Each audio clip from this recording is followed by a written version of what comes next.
franktalks.com.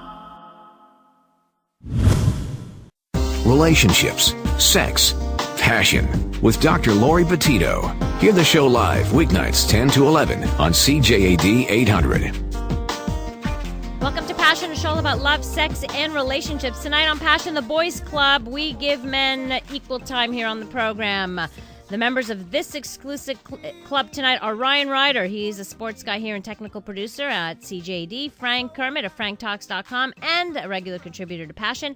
And, of course, Dan Delmar, who I feel so fondly about, co-host of The Exchange here. You just heard him for the last 3 hours, but you taking a nap or you're okay to go? You need a little rest? I'm okay. Do people really want an extra hour of me? I don't want an extra hour But of I me. want that hour of All you. right. I miss you. I Okay. haven't, we used to work together an awful lot, Yes. and then you got too big for Passion. I did. I got too famous for you. You got too famous for me. Sorry. Look at you. Sorry, it happens. Yeah, it happens, but that's okay. I'm very proud of you, as you know. Laurie gave me my start in radio, so thank you, Laurie. Okay, you're welcome. But I love it when, the mentee exceeds the mentor. Like, I love that. I do not exceed you. Don't be silly. I love it. I think it's great. Before we get on to boys stuff, I want to just do one little girly announcement, if you will permit me, because I'm the only girl on this panel, and I have to do this. Because this week is National Cervical Cancer Awareness Week. I know you guys don't really care.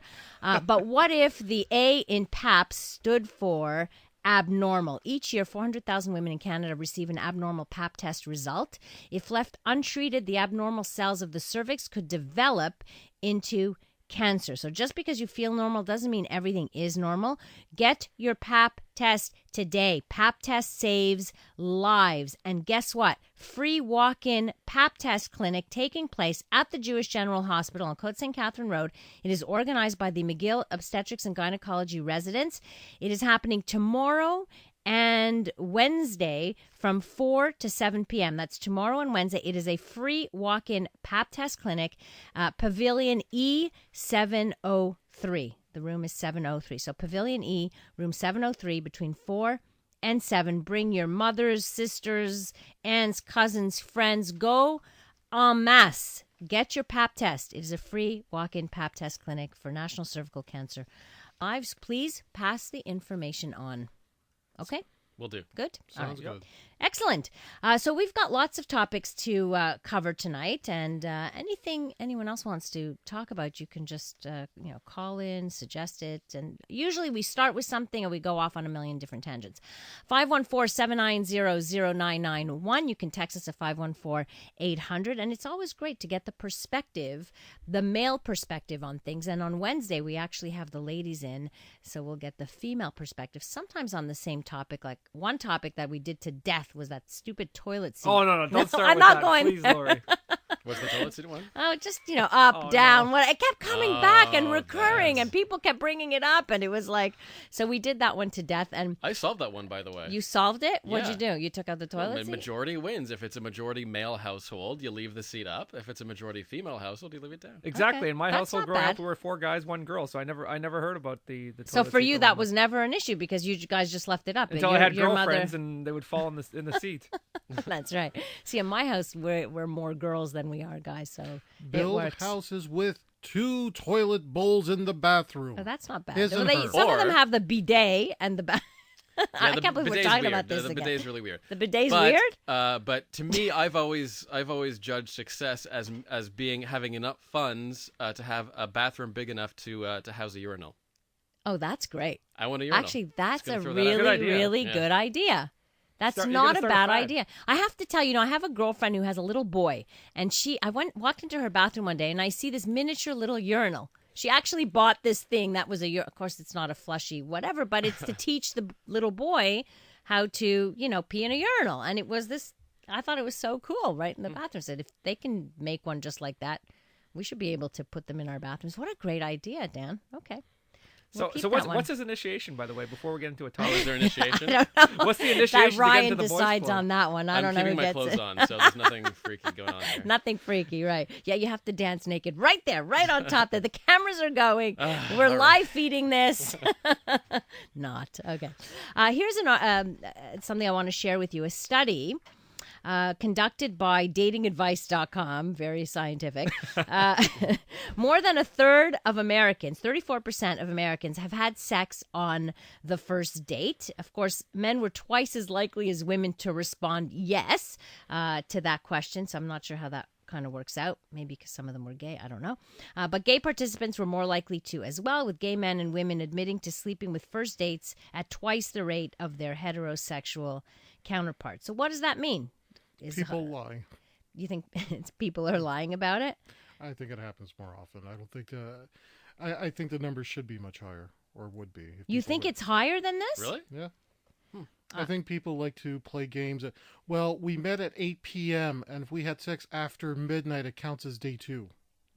I don't think would be higher. Anyway, it broke it down in ages. Only 22% of 18 to 24s had slept with someone on the first date, compared to those who were 25 to 54 at 39%. So the older you get, the more likely you are to sleep on a first date, not the younger. So, the concept of that there's this college, hookup culture thing's actually not really so true, I guess. I don't know. So the question would be, how likely is it for you to sleep with somebody on the first date? Oh, I didn't realize this was going to talk. We were talking about our sex lives. Yeah, that's Well, what the sometimes- show is, Dan. Is that what this is? Do you not listen to the show? This is what this is? This is the 1 year You anniversary too. can choose not to. No, respond. that's fine. I'll talk about it. Oh, Ryan has talked about his breakups. Oh, we've talked all kinds of details here. Well, yeah, you know about my relationship history. Am I starting? Is that Go ahead. okay? So I've actually thought about this issue because there are all kinds of rules, right? There's the third date rule, right? You're not allowed to sleep with someone on the third date, Right. I reject all these kinds of rules. I think it really depends on the chemistry you have with a certain person. So sometimes, sleeping with someone on the first date is right because it feels right on both with both parties, and if it feels right with both parties, and if you know it's going somewhere, you have that connection, then why not? As long as you're safe, why not? Right. But then again, you can have a meaningful connection with someone who you'll only sleep with after 10 dates or after a dozen dates. So to me, there's no really set rule. Hard, fast rule. As long as you're both not forcing yourself into it or feel pressured into it, if it feels right, then do it.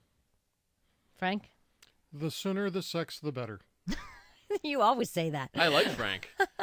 The sooner the sex, the better. Look, I was that guy who waited 3 months, the 3-month rule.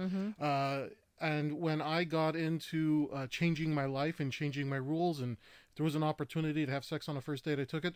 Those were actually better relationships because we found out right away, are we compatible in this area or not? And once we get the sex out of the way, it was just a lot easier, less pressure, less nervousness. We were able to connect better. My advice is, as long as everybody involved is consenting, and if somebody says... And nobody feels pressured to. Nobody feels pressured. Look, I have dated when I was doing open relationships. One girl I dated for over a year, and she insisted she wanted to be a virgin when she got married. I don't cross those kind of boundaries. I'll respect that if she's making it clear, this is why I don't want to do it. That's fine. Sure, those are the same people that say, I want to stay a virgin but do everything else. Yeah, hypocritical. Yeah, I don't think we should generalize, but 3 months I find is a bit long. But first date, I've never had sex on a first date, to be honest with you. But I've done other things on a Would first you date. want to, though? Normally third or fourth date. It hasn't happened yet where I've had sex on the first date. Maybe I have to change my Your approach? my Maybe approach. you need coaching. But, Not that I'm encouraging it, not necessarily. I I like what Dan said. If it feels right and you're older, you can think this through. It's about thinking it through too, right? I do believe you should get to know the person a little bit better first. Wait until the third or fourth date. I will tell you one thing, just from a perspective of a psychologist and a relationship person here, is that when you have sex, you throw the relationship into a level of intimacy that you may not be ready for. And sometimes that propels the relationship somewhere too fast, and it could actually break up the relationship sooner than if you had taken the time to develop a different kind of intimacy. So it does have an effect. Like, it's not like it just, you could do it and nothing happens. It can have that kind of I agree. Because sex to me is very honest. And I feel like Frank's going to agree with me on this. I think you really get to know a person the best right after they've orgasmed. Right. It's vulnerability. It's it's a not very just vulnerable honest. It's moment. vulnerable. We're going to So- take a break. I want to get back to that thought because that is really, really important, that whole vulnerability thing. You're listening to The Boys Club here on Passion on CJAD 800.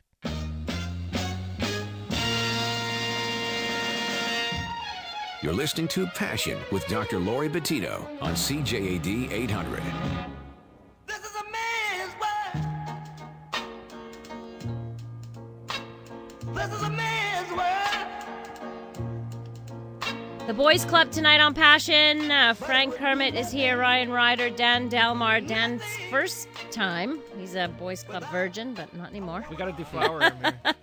He's being deflowered well, very well, for the first time. Yes. What else will you ask me about in the next Yeah, time? that's right. What else? Oh boy, we've been talking about intimacy on the first date. Not intimacy, actually, sex. And I was saying before we took the break that sex pushes you into a level of intimacy that your relationship may not be ready for. And Dan brought up the whole issue of vulnerability. It's true. At orgasm, you are at the most vulnerable. Interestingly enough, if you ask women about their ability to orgasm, even, early on in a relationship, it's often difficult until they start to feel safe because their minds are, that whole letting go, and they need to have that safety feeling before that happens. So they can function, they can be sexual, but until they thoroughly appreciate and enjoy the moment and the person and that situation, sometimes can take a whole lot more time than that first date. I read in a magazine recently an article saying that sex the first time is not normally as good as sex the second time. But that would make perfect sense. And I want to just tell men out there, because a lot of men worry that the first time they have sex with somebody that they either ejaculate too quickly or they lose their erection or they get nervous. That's normal. That happens to a lot of men. And that's just part of the getting to know your partner and also feeling safe, and feeling like you can allow yourself to be that vulnerable. For God's sakes, you're naked in front of somebody else. That's how much more vulnerable do you need to be? In fact, it's not the fact that he couldn't get it up that first time. It's how he reacts to it. If he makes a big deal and starts to mope and starts to whine, that's what's going to make her not want to come back. If he turns around and says, okay, look, this is the situation, let's just deal with it, and he does something else, he stays positive, he still focuses on making it a nice experience for her, she'll give him another audition. Oh, women don't, guys think that this affects women really negatively, but women are very forgiving about these kinds of things. They're very understanding and quite compassionate, generally speaking. Rarely are you going to find a woman who says, what's wrong with you, or, will put you down because of it. It happens. It happens. But generally speaking, I would say it happens less. The other side would happen more often, that they would be more understanding and more compassionate. Although, and I want to tell women out there who this may have happened to, it's not you. Don't take it personally. How many guys has it ever happened to any of you that, your malfunction was because you didn't necessarily want to be there, and you found yourself in a, I'm in a mistake here. I don't want to do this anymore. How often does that happen? It happens. If you put yourself out there enough, you're going to meet people, and on the sheer just numbers of it, it's going to happen. Where you're in that situation, you're thinking, yeah, this was not a good idea. So why didn't you back out at that point? Well, it's too late. You're already in the act. You're already in there. I've committed to it. I'm going to go for it. And then I may find something out in the process that says, oh, well, this was not necessarily the best of ideas. Yeah, I suppose that does happen. Absolutely. A couple of text messages. Sex before marriage is wrong. Don't encourage it. We always get at least one person. No sex before marriage is wrong. Seriously. No, you can't sign up to live the rest of your life with someone not knowing the totality of that person, and sex is a very important part of a relationship. So I would say the reverse. Put aside your religious belief. I respect your religious beliefs, but let's get real here. If you don't sleep with someone before you get married, you're embarking on something that you really don't know what you're getting into. So to me, not having sex before marriage is the equivalent of not talking before marriage. I've said this before, and it's gotten people riled up. I would not buy a car without test driving it before. I wouldn't put it that way, but yeah, sure. And how many people really wait for marriage to have sex these days? No. How many? I mean, people get married. The average age of getting married is like 25 years old. I mean, there are virgins in their 20s and even in their 30s and even in their 40s, but that's not your average person. If you want to do it, go ahead, but don't date me. As a woman, here's another test. As a woman, I would never sleep with a guy I'm interested in on the first date. Not because I think it's wrong, but rather because I fear he thinks it's wrong for women to do that, even if he says he's open-minded and crap. That said, if I'm fairly certain that nothing can develop on a romantic and meaningful level, then anything goes. So the casual sex is fine. As long as you both know it's casual, then that person's saying then anything goes. But if there's potential for something real, that she wouldn't want to jeopardize that. Sometimes men tend to leave that part out, the fact that they see it as casual. We don't like we like to downplay that sometimes. That you think it's casual? You want to make the girl believe that it's I'm saying real? there are men out there who make women think that they're fostering interested something. in more. Listen, I think what she's doing is unethical, actually, because she's not expressing how she really values sex. Because what's going to happen is that she might meet a great guy, say, look, we can't do it. If he finds out, and over the course of that relationship, it's going to come out that, yeah, she had a one-night stand with somebody else. Why did she make me wait? You're going to push away a really great guy because you're not being authentic about what you really believe in terms of your sexual values. Look for somebody that has compatible sexual values to you. That's the key. Don't try to mislead somebody into thinking that you believe one thing when you actually don't. Don't play games in any situation. You're listening to the Boys Club tonight. You two can join, and we will take your phone calls in just a moment here on Passion on CJD 800. You're listening to Passion with Dr. Laurie Betito on CJAD 800. The Boys Club tonight on the program, and Joey joins us on the Boys Club. Hi, Joey. Hello, Dr. Laurie freaking Betito. I'm so excited to be on the air once again. Yeah, frickin' Joey. I just finished a 6-week trip in Europe. It was amazing, and I gained 7 pounds. Okay, well, talk to me about sex. Okay, I'm gonna... well, let's get right to the point, huh? I'm going to get to the point. If a guy doesn't have sex, remember, this is only a case study, using myself as an example. If a guy is not having a sex or not insisting to have sex or not doing the moves to have sex on the first date is because he has someone else on the side. So, using myself as an example, especially on a virgin, what it is that I never impose on sex, make them believe that I am your Prince Charming. So, what happens is basically... hold on. Okay, so what happens basically is that as time progresses or prolongs, like after a month, after 2 months, the girl 100% of the time is going to say, Joey, wow, it's like you never imposed sex on me. You're amazing. You're the best. Let's have sex tonight. No problem. I'll give it to you. But she doesn't know that I was with another or 2 others at the same time. Ooh. So that's how we end up playing our game, especially with the virgins. I know Frank would call you unethical. Thanks for your call, Joey. The player. Unethical. On the other side of the news, we'll get to your text. Some very interesting text messages coming up. And we'll talk also about penis size because men tend to worry for nothing, it seems. You're listening to Passion on CJD 800.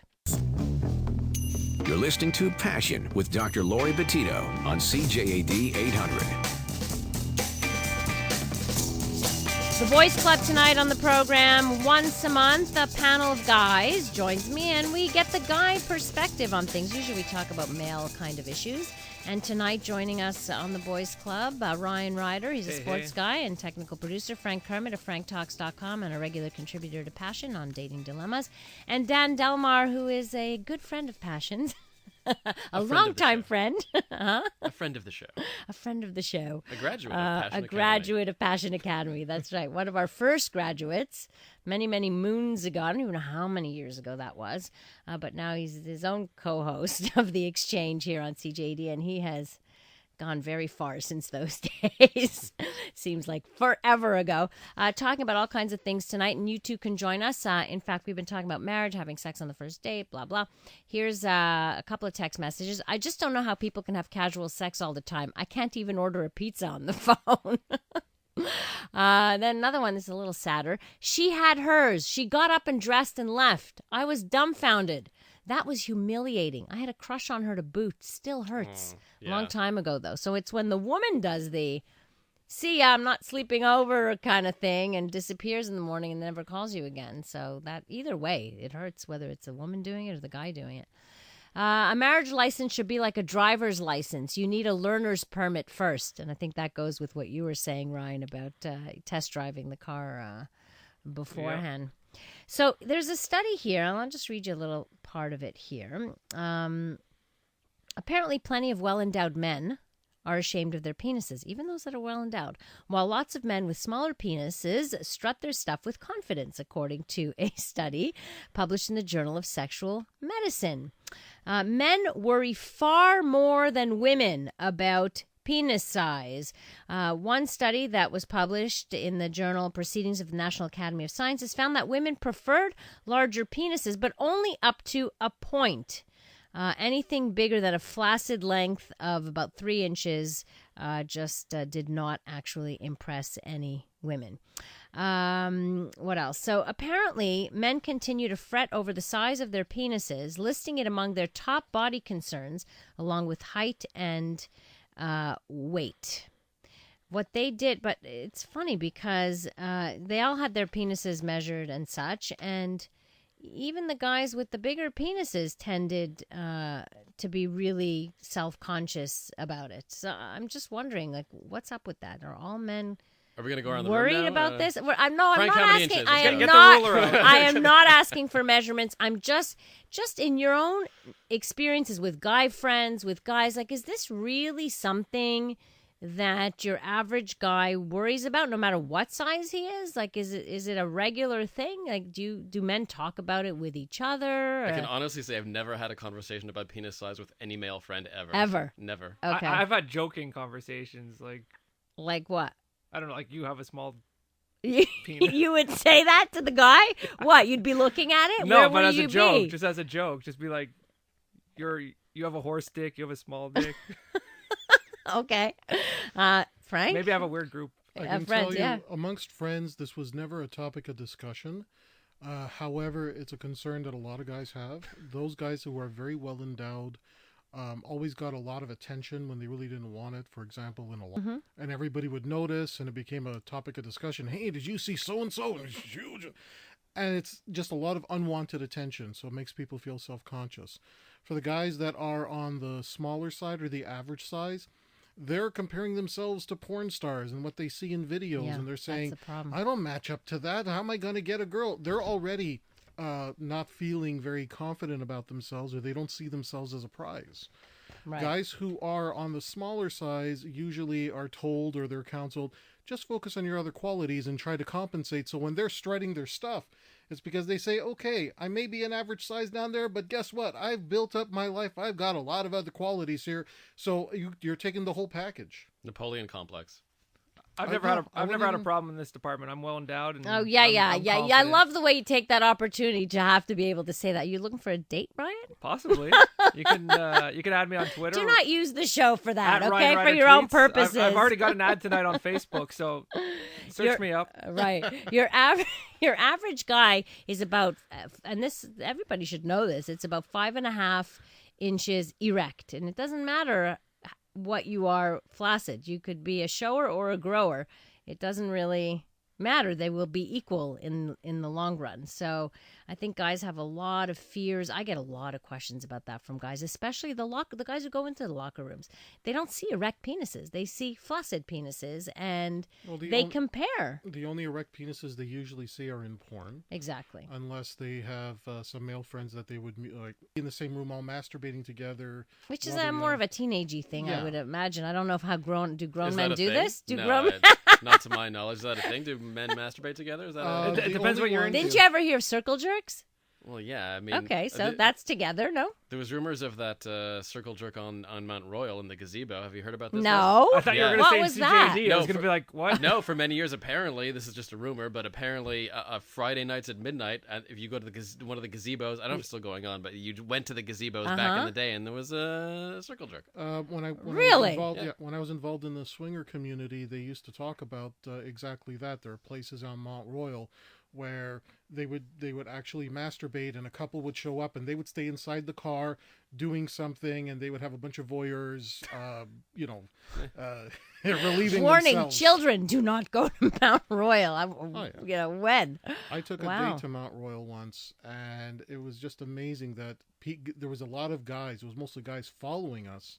They were keeping their distance, but they were following us and looking at us to see if we were going to do anything in public, so that they could. What is it, like a It's voyeur a major- kingdom there? Like, what What is it that? Cruising Central or what? No, they're not. It's Voyeuristic, voyeuristic believe it central. or not, they're from what I've heard and from the people I've spoken to who took part, they're always very respectful. The outside of the car gets very messy, and they're really into just watching. Hang on, back up a working second. The themselves. outside of the car gets messy? Well, sure, the outside of the car. Ew. They- Okay, on the that's car? disgusting. Oh, okay, man. no, stop the Car wash conversation meeting. right Car now. wash I don't want to meeting. hear it. Why I do don't people want do that? visual. Why would you This do is that to a car? disgusting. Okay, can we right. just move on, please? Because now it's just degenerating.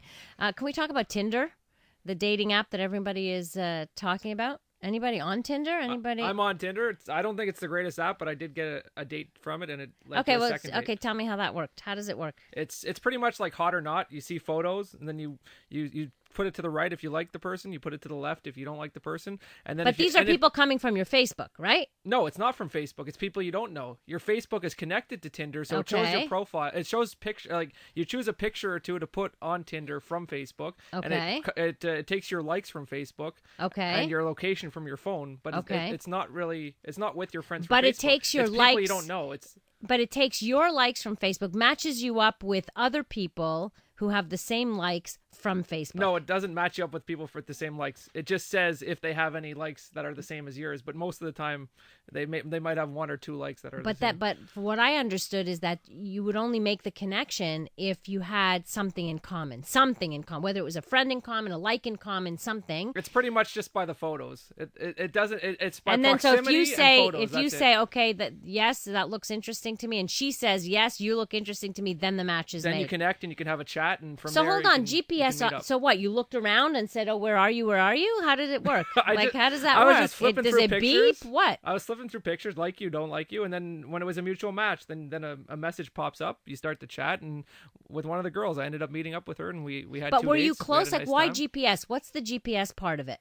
You choose how many kilometers you want to search. Like you put your search radius. Let's say I'm here at the CJD studios at Papineau and Ray-Levesque. I put a search distance of 10 kilometers. So whoever's Okay. in the area. Whoever's in the Yeah. area right now is looking at you and you're looking at them, and Yeah. you could actually It meet sa- up it like says the right last now. time they were online. If they were online right now and you click yes and then they click yes, you could. Let's in meet at the theory, corner. You could meet right now. Yeah.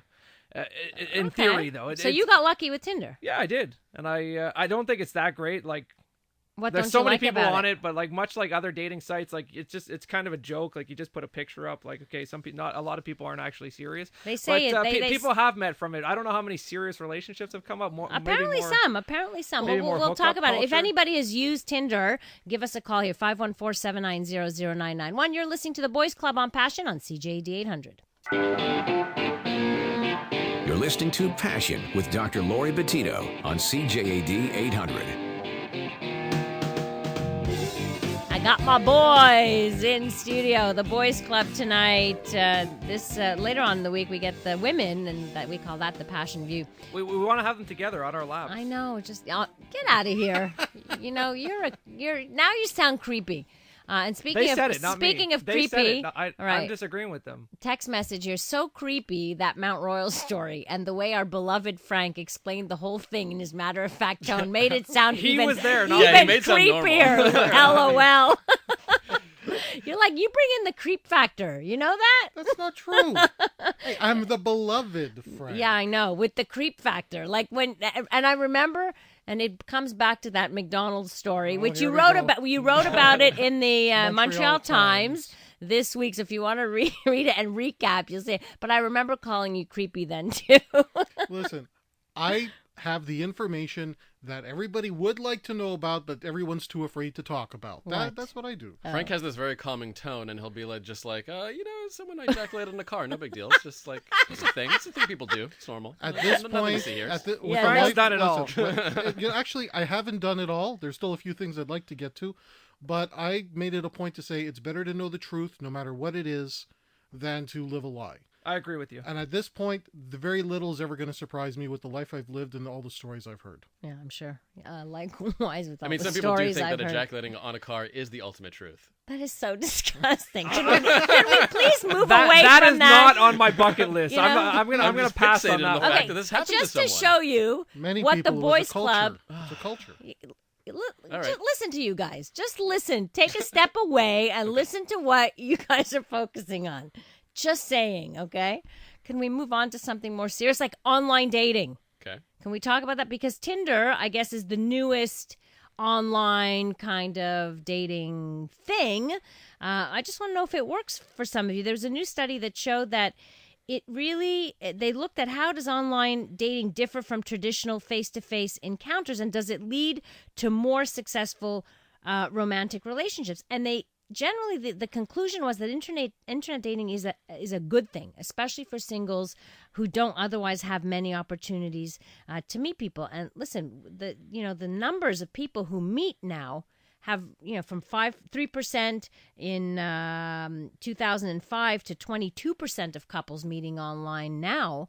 That's a huge jump. So clearly, it works. It's the second best way to meet somebody after getting matched up by friends, for example. So I know you met your wife, right? I met my wife on eHarmony, and when it comes to online dating, look, any way to meet somebody is a good way. However, the means by which you meet somebody doesn't absolve you for knowing what it is you want. You have to know what it is you want regardless of the means. And if you know what you're looking for, you have a better chance of finding it. I think online dating is a great asset. You have an unlimited catalog of potential dates. Catalog. I like the way he says catalog. Right. It's okay. true. And Go I think ahead. that's an important word, because that's exactly why I don't like online dating, when I've never really participated in it, and that's because it is a catalog and it's very, very superficial. Yeah. It's all about you. It's a marketplace essentially, and I guess it depends on your temperament, but I'm the type of guy who does not make a good first impression with anyone at any point.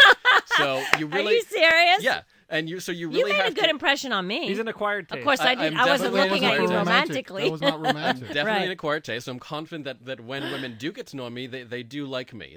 We know intelligent women who take the time to get to know me will like me. But the first impression, it's just not going to happen, because I'm just not. I'm a bit prickly. I'm a bit, I'm just little different. aloof, I have issues. a little, right. I have It's just not really conducive. Everyone has issues, though. No, Dan Yeah, really has Okay, he's issues. got real issues. all right. So no, I never really got on board, but I did do that experiment when I was working on your show. That's When right. I was 19 years old, we were decided that we were going to try to set me up online, and so I tried to join eHarmony. I took their quiz. At the end of the quiz, they told me something to the effect of, "You know what? You can't join the site because you're not mature enough for a relationship." Now this was a long time ago. Yes, you were 19 years old. So maybe I could It was pass an the test today. experiment. I think Yeah. you'd pass the test today, Maybe, Dan. but I just can't do it, because to me dating is a lot more spontaneous. It's a lot more human, and online dating is a decisively unhuman type of interaction. Your thoughts on online dating. Join our panel tonight. You still have a couple of minutes left if you want to put in your 2 cents. You're listening to the Boys Club on Passion here on CJD 800. You're listening to Passion with Dr. Laurie Betito on CJAD 800. The Boys Club tonight on Passion. And just for the record, no, I don't think Frank is a creep. Just for the record. Often. He's a very nice guy. He's just a guy who Some of likes the to watch crazy people things he ejaculate says. on cars. No, He's not a don't creep. start Doesn't mean with he's a that. creep. Don't start He never rumors said here. that, and don't start a rumor. Frank is a professional man. Do not start that. Let me just finish with a couple of text messages. I heard of a dating site that uses a blind date type style. You post your profile and your photo, but it blurs your picture. So you chat with someone and you get to know them without the bias of how you look. Does anybody know anything about this? I like the idea, but don't know what the site is called. I've never even heard of it. I've heard of it. I'm going to find out the name. You've for heard of you. it? All right. So I read Ryan will about it. Ryan will do the research on that. Guys, we have actually run out of time. I really, really enjoyed my time with you guys, and hopefully, Dan, you'll be able to come back and grace us with your presence yet another time. Thanks, Ryan. And I've got a hitter you on have Tinder. it. What is it? I've got a hit on Tinder. You've got a hit on Tinder. There you go. That's what you're let me concerned see it, about, let me Ryan. Thank you, Frank, for being with us. Thanks to Brad Smith for his technical work tonight. Listen to Passion with Dr. Laurie Betito, live weeknights 10 to 11 on CJAD and CJAD.com. Need help with love, sex, dating and relationships? Visit franktalks.com.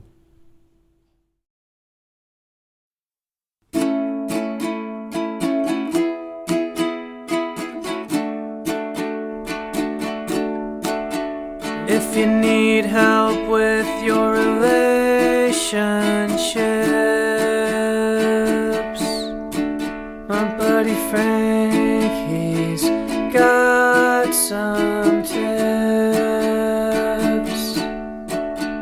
go to franktalks.com. His advice is better than your mom's. He knows what you're going through, 'cause Frank has been there too. So log on to franktalks.com. franktalks.com.